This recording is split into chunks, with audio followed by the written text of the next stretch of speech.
ওম শান্তি। আজ 4/12/2023 প্রাত মুরলি। বাবা আজ বলেছেন, মিষ্টি বাচ্চারা, সদ্গুরুর সহজ বশীকরণ মন্ত্র তোমরা পেয়েছ, যে চুপ করে থেকে মামিকম স্মরণ করো। এটাই হলো মায়াকে অধীন করার মহামন্ত্র। আজকের প্রশ্ন, শিব বাবাই হলেন সবচেয়ে ভোলানাথ গ্রাহক। কিভাবে? বাবা বলেন, বাচ্চারা, তোমাদের কাছে দেহসহ যা কিছু পুরানো আবর্জনা রয়েছে তা আমি নিয়ে নেই। সেও তখন যখন তোমরা মৃত্যুর কাছাকাছি থাকো। তোমাদের সাদা কাপড়ও হলো মৃত্যুরই নিদর্শন। তোমরা এখন বাবার উপর বলি প্রদত্ত হয়ে যাও। বাবা পুনরায় 21 জন্মের জন্য তোমাদের ঐশ্বর্যশালী করে দেন। ভক্তি মার্গেও বাবা সকলের মনোকামনা পূর্ণ করেন। জ্ঞান মার্গেও সৃষ্টির আদি মধ্য অন্তের জ্ঞান প্রদান করে ত্রিকালদর্শী বানিয়ে দেন। গীত, ভোলানাথের থেকে অনুপম আর কেউ নেই। ওম শান্তি। বাচ্চারা ভোলানাথের সামনে বসে রয়েছে। ব্যবসায়ীরা বলে, এই রকম কোনো স্বল্প বুদ্ধি সম্পন্ন মতদাতা আছে যে 1000-2000 জিনিস নিয়ে আমাদের প্রভূত ধন সম্পদ দিয়ে যাবে? হে ভগবান, আমাদের এরকম গ্রাহকের সাথে সাক্ষাৎ করাও। এখন ভোলানাথ বাবা এসে বাচ্চাদেরকে আদি মধ্য অন্তের রহস্য বুঝিয়ে ত্রিকালদর্শী তৈরি করছেন। আমার মতন গ্রাহক তোমরা কখনো পাবে কি? তোমরা ওনাকে অর্পণ করো। ভক্তি মার্গে অনেক মহিমা করে থাকো। ভোলানাথের মহিমা হয়ে থাকে তুমি মাতা পিতা। তিনি এসে রাজযোগ শেখান, রাজত্ব দেন। বাবাকে বলে, এই যে পুরনো আবর্জনা রয়েছে তা আমরা তোমার কাছে সমর্পণ করছি। তুমি আমাদের 21 জন্মের জন্য ঐশ্বর্যশালী করে দাও। সে আর কেনাবেচার দালাল হয়, তাই না? জুয়া খেলে, কমিশন নেয়। এও বলে, দেহসহ তোমাদের যে সকল আবর্জনা রয়েছে সে সব নিয়ে নেই যখন তোমাদের মৃত্যু নিকটে আসে। এখানে তোমাদের অর্থাৎ ব্রহ্মাকুমারীদের কাপড়ও সাদা হয়, যেন তোমরা মরেই পড়ে রয়েছ। মৃতদের উপরে সর্বদা সাদা চাদর দেওয়া হয়, কোনো প্রকারের দাগ যেন না থাকে। এই সময় সকলেরই মায়ার কালো দাগ লেগে গেছে। একেই রাহুর গ্রহণ বলা হয়ে থাকে। চাঁদের উপরেও গ্রহণ লাগলে কালো হয়ে যায়, তাই না? সেই জন্য এই মায়ার গ্রহণও সমগ্র বিশ্বকে কালো করে দেয়। এর মধ্যে তত্ত্ব ইত্যাদি সব কিছুই চলে আসে। বাবা বসে বসে বুঝিয়ে থাকেন, এ হলো তোমাদের রাজযোগ। রাজযোগের দ্বারাই স্বর্গের রাজত্ব প্রাপ্ত করতে হবে। তোমরা রাজার রাজা হয়ে যাও। নারায়ণী নেশা থাকে, নর থেকে নারায়ণ হয়ে যায়। লক্ষ্মী নারায়ণের রাজ্য হয়ই সত্যযুগে। তাহলে অবশ্যই আমায় শেষেই আসতে হবে। এই সময় হলো ভক্তি মার্গের। ভক্তি মার্গে দুয়ারে দুয়ারে মাথা কুটতে, ধাক্কা খেতে থাকে। ভক্তদের রক্ষাকারী হলেন ভগবান। তিনি এসে ভক্তির ফল দিয়ে থাকেন। সকলেই হলো ভক্ত, কিন্তু সকলেই একই রকমের ফল পায় না। কারোর সাক্ষাৎকার হয়, কারোর পুত্র প্রাপ্ত হয়। অল্পকালের জন্য নানা রকমের মনোকামনা পূর্ণ করে থাকি। দুনিয়ায় কথা কারোর জানা নেই যে ভগবান এসেছেন রাজযোগ শেখাতে। মনে করে তিনি দাপরে এসেছিলেন, তখন রাজযোগ শিখিয়েছিলেন। তাহলে ওখানে নর থেকে নারায়ণ কিভাবে হবে? এখনই বাবা তোমাদের রাজযোগ শিখিয়ে রাজার রাজা করে দেন। এখানে তো তোমাদের কেবল চুপ করে থাকতে হবে। এটাই হলো সদ্গুরুর সহজ বশীকরণ মন্ত্র। এই মন্ত্রতেই অনেক আমদানি হয়। এ হলো মায়াকে নিজের অধীন করার মন্ত্র। মায়াজিৎ জগৎজিৎ। ভক্তিমার্গীয়দের হলো মন জয়ে জগৎজিৎ। এর জন্য তারা হঠযোগ ইত্যাদি করে থাকে। সেও জগৎজিৎ হওয়ার জন্য করে না। তারা তো মুক্তির জন্য করে থাকে। বাবা এসে বলেন, বাচ্চারা, দেহসহ সকল ধর্ম, আমি অমুক ধর্মের, আমি অমুক, এই সব কথা ছেড়ে নিজেকে আত্মা মনে করে আমাকে স্মরণ করো। ব্যাস, আমি যে মত দিয়ে থাকি সেই অনুসারে চলো। বাকি এখনো পর্যন্ত যে অনেক প্রকারের মতানুসারে চলে এসেছ, সেই সকল মতকে ত্যাগ করতে হবে। তাহলেই তোমাদের জ্ঞান একদম নূতন হয়ে যাবে। তোমাদের জ্ঞান একদম নূতন হয়ে যাবে। মনে করে এদের কথা তো নূতন ধরনের। বাচ্চারা, তোমরা যখন কাউকে বোঝাও তখন প্রথমে তার নাড়ি দেখতে হবে। সকলের সামনে একই রকমের কথা বলা উচিত নয়। মানুষের হলো অনেক মত, তোমাদের হলো এক মত, কিন্তু নম্বরের ক্রমানুসার রয়েছে। যে ভালো যোগে থাকে, ধারণ করে, সে অবশ্যই ভালোভাবে বোঝাবে। স্বল্প ধারণকারীরা কম বোঝাবে। যে কেউ হোক, তাকে সিম্পল একটি কথাই বলো, অবশ্যই গৃহস্থী জীবনে থাকো পদ্ম ফুলের মতন। তোমরা জানো যে পদ্ম ফুলের সন্তানাদি অনেক হয়, আর উদাহরণও তারই দেওয়া হয়ে থাকে। বাবারও সন্তানাদি প্রচুর। পদ্মফুল স্বয়ং জলের ওপরে থাকে, বাকি বাচ্চারা থাকে নিচে। এই উদাহরণ ভালো। বাবা বলেন, গৃহস্থী জীবনে থাকো, কিন্তু পবিত্র থাকো। এই কথা তো গেল পবিত্রতার উপরে। সেও এই অন্তিম জীবনের জন্য পবিত্র থেকে মামেকং স্মরণ করো। রচনার লালন পালনও অবশ্যই করতে হবে, না হলে তো হঠযোগ হয়ে যাবে। দুনিয়ায় পবিত্র তো অনেকেই থাকে। বাল ব্রহ্মচারী তো ভীষ্ম পিতামহের উদাহরণ হয়ে গেল। আচ্ছা, বাল ব্রহ্মচারী তারা যেখানে স্ত্রী পুরুষ দুজনেই একত্রে থেকেও পবিত্র থাকে। গন্ধর্ব বিবাহের চর্চা তো শাস্ত্রেও রয়েছে, কিন্তু কেউ জানে না। এ তো বাবাই বুঝিয়ে থাকেন। বাবা বলেন, বাচ্চারা, এখন কাম চিতার বদলে দুজনেই জ্ঞান চিতার সাথে হস্তবন্ধন করো। কীরকম ভালো কাজ তোমরা ব্রাহ্মণেরা করে থাকো। প্রতিজ্ঞা করতে হবে পবিত্র থাকার। একে অপরকে সাবধান করে তোমরা দুজনেই স্বর্গে চলে যাবে। এখানে তোমরা একত্রে পবিত্র থেকে দেখিয়ে থাকো। সেই জন্য তোমরা অতি উচ্চ পদ নিতে পারো। তোমাদের উদাহরণ দেওয়া হবে, তাই না? জ্ঞান চিতার উপর বসে স্বর্গে গিয়ে উচ্চ পদ পায়। এখানে অনেক সাহসের দরকার। যদি পাকা হয়ে চলতে থাকো, তাহলে পদও অনেক উচ্চ হয়। তারপর সার্ভিসের উপরেও নির্ভর করছে। যারা অনেক সার্ভিস করবে, প্রজা তৈরি করবে, তারা পদও ভালো পাবে। বাবা মাম্মার থেকেও উঁচুতে চলে যাওয়া উচিত।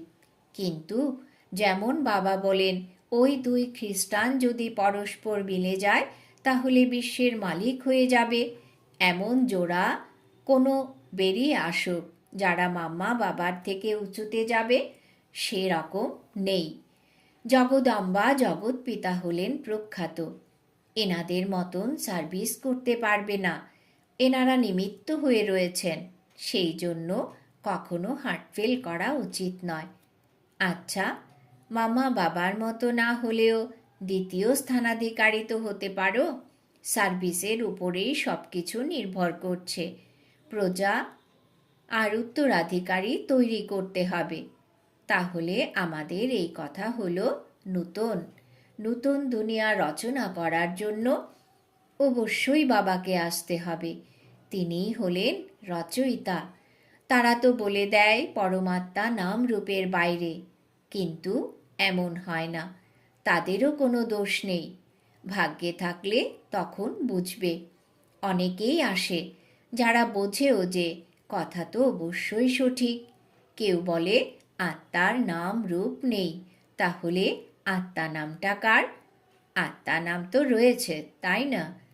তোমরা সকলকে বলো এ হলো রাজযোগ। পরমপিতা পরমাত্মা সঙ্গমে আসেন। রাজযোগ অবশ্যই সঙ্গম যোগেই শেখাবেন, তবেই তো পতিতকে পবিত্র বানাবেন। এখানকার কথাই হলো আলাদা। বাবা বলেন, কেবল নিজেকে আত্মা মনে করো, বাবার কাছে যেতে হবে। এতে প্রশ্ন জিজ্ঞাসা করার কোনো কথাই নেই। বলাও হয়ে থাকে যে, আমার আত্মাকে দুঃখ দিও না। এ হলো পাপাত্মা পুণ্যাত্মা। আত্মার উদ্দেশ্যে কেউ বলতে পারে না যে তার কোনো রূপ হয় না। বিবেকানন্দ যখন রামকৃষ্ণের সামনে বসেছিলেন, তখন ওনার সাক্ষাৎকার হয়েছিল। দেখেন যে লাইট আসে, যা আমার মধ্যে প্রবেশ করে, এরকম কিছু কথা বলেন। তোমরা বলো আমাদের হলো রাজযোগ। এর মধ্যে দেহ সহ দেহের সমস্ত মিত্র সম্বন্ধী ইত্যাদিদেরকে ভুলে যেতে হয়। আমরা আত্মারা হলাম ওনার সন্তান। পরস্পরের মধ্যে ভ্রাতৃত্ব ভাব রয়েছে। যদি সকলেই ফাদার হয়ে যায়, তাহলে তো আবার ফাদারই ফাদারকে প্রার্থনা করে। এখন আমরা রাজযোগ শিখছি। এ হলো রাজার রাজা হওয়ার যোগ। এখন তো রাজত্ব নেই, সেই জন্য বুঝতে হবে আমরা শান্তিতে থেকে কেবল শিব বাবাকে স্মরণ করি, নিজেকে শরীর থেকে পৃথক মনে করে। আত্মা বলে, আমি এক শরীর ত্যাগ করে অন্য নিয়ে থাকি, তাহলে নলেজের সংস্কার আত্মায় থাকে, তাই না? ভালো অথবা খারাপ সংস্কার আত্মায় থাকে। আত্মা অলিপ্ত নয়, এটা বুঝতে হবে। আত্মা পুনর্জন্মে আসে, প্রতি মুহূর্তে অর্গানস ধারণ করতে হয়। আত্মা হলো স্টার, ভ্রুকুটির মধ্যভাগে থাকে। আত্মার সাক্ষাৎকার হয়েছে, সেই জন্য তারা মনে করে এনার মধ্যে এত শক্তি আছে যে আত্মারূপী আমায় সাক্ষাৎকার করিয়েছেন। এখন আত্মা তো ভ্রুকুটির মধ্যভাগে থাকে। সাক্ষাৎকার করেছে কি করেনি, তফাৎ কি থাকে? আত্মা স্বয়ং বলে, আমি হলাম স্টার, আমার মধ্যে 84 জন্মের পার্ট রয়েছে। যদি 84 লাখ জন্ম হয়, তবে এত সংস্কার হয়ে যায় যে কি হয়ে যাবে জানা নেই। 84 জন্ম মানা যায়, 84 জন্ম মানতে পারা যায়, 84 লাখ মানতে পারা যায় না। এখন আমরা পবিত্র হতে চলেছি। বাবা আমাদের নর থেকে নারায়ণ বানানোর জন্য পবিত্র করছেন। এরকম অতি সুন্দর নেশা থাকা উচিত। তোমাদের কারোর সঙ্গে ডিবেট করার প্রয়োজন নেই। দেহ সহ দেহের সকল ধর্ম পরিত্যাগ করে নিজেকে আত্মা অশরীরী মনে করতে হবে। অবশ্যই আমরা শাস্ত্রাদি পড়েছি, কিন্তু আলোচনা করব কেন? যখন বাবা বলেছেন মামেকম স্মরণ করো, আর দ্বিতীয় আদেশ হলো গৃহস্থী জীবনে থেকে পদ্ম ফুলের মতন পবিত্র হয়ে থাকো। যোগ অগ্নির দ্বারাই পাপ নাশ হবে। ভগবান উবাচ হল, ভগবানও হলেন পরম আত্মা, তাকেও স্টার বলা হবে। অনেক পয়েন্ট রয়েছে, একই সময়ে বের হতে পারে না। ব্যক্তিত্ব দেখে যুক্তিযুক্ত পন্থা অবলম্বন করতে হবে।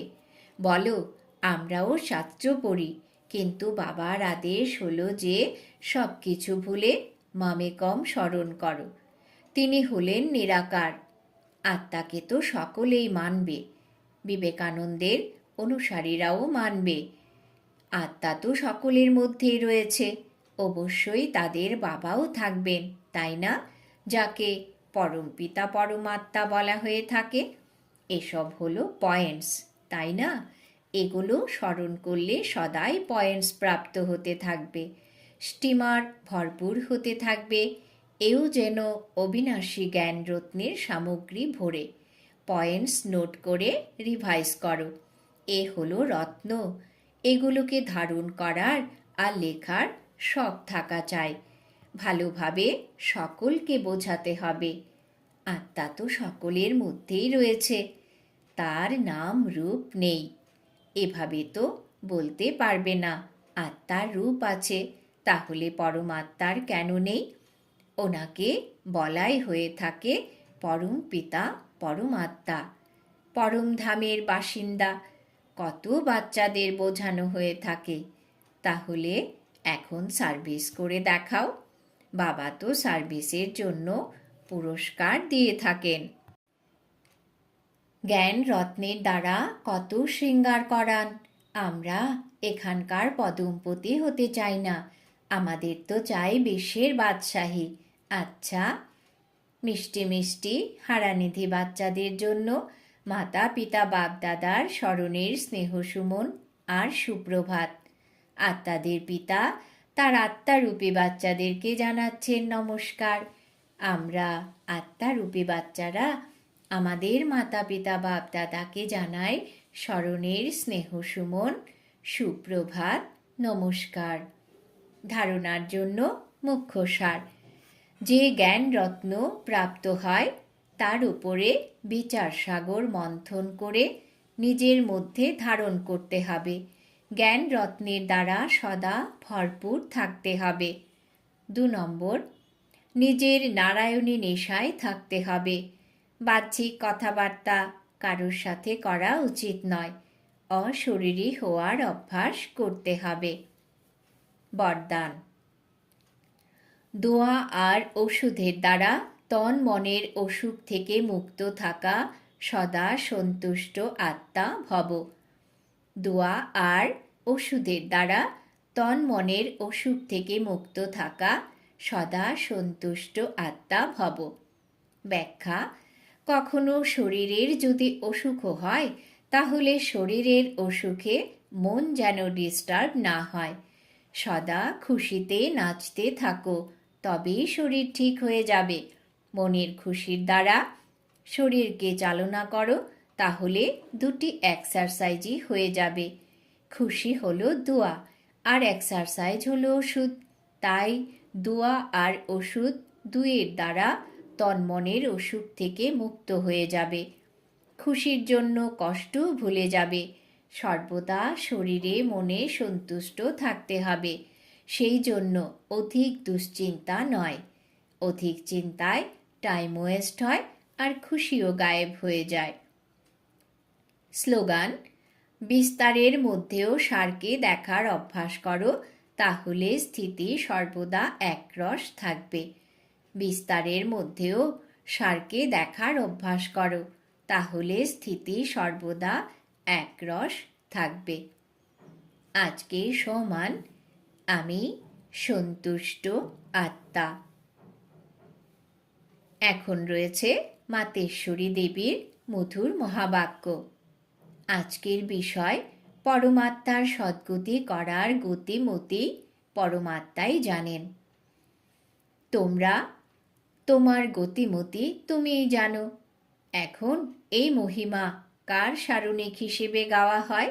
কারণ পরমাত্মার সদ্গতি করার যে মত রয়েছে তা তো পরমাত্মাই জানেন, মানুষ জানতে পারে না। মানুষের কেবল এই ইচ্ছা থাকে যে আমার সদাকালের জন্য সুখ চাই, কিন্তু সেই সুখ কিভাবে পাওয়া যাবে? যতক্ষণ পর্যন্ত মানুষ নিজের 5 বিকারকে ভস্মীভূত করে কর্মকে অকর্মে পরিণত না করবে, ততক্ষণ পর্যন্ত সেই সুখ প্রাপ্ত করতে পারে না। কারণ কর্ম অকর্ম বিকর্মের গতি হল অত্যন্ত গভীর, যা পরমাত্মা ব্যতীত আর কোনো মনুষ্য আত্মা সেই গতিকে জানতে পারে না। এখন যতক্ষণ পর্যন্ত না পরমাত্মা সেই গতি না শুনিয়েছেন, ততক্ষণ পর্যন্ত মানুষ জীবন মুক্তি প্রাপ্ত করতে পারে না। সেই জন্য মানুষ বলে, তোমার গতি মতি তুমিই জানো। এদের সদ্গতি করার মত সেই পরমাত্মার কাছে রয়েছে। কিভাবে কর্মকে অকর্মে পরিণত করতে হয়, এই শিক্ষা দেওয়া পরমাত্মার কাজ। এছাড়া মানুষের তো এই জ্ঞান নেই, যে কারণে তারা উল্টোপাল্টা কাজ করতে থাকে। এখন মানুষের প্রথম কর্তব্য হল নিজের কর্মকে শুধরে নেওয়া, তবেই মনুষ্য জীবনের সম্পূর্ণ লাভ ওঠাতে পারবে। আচ্ছা, ওম শান্তি।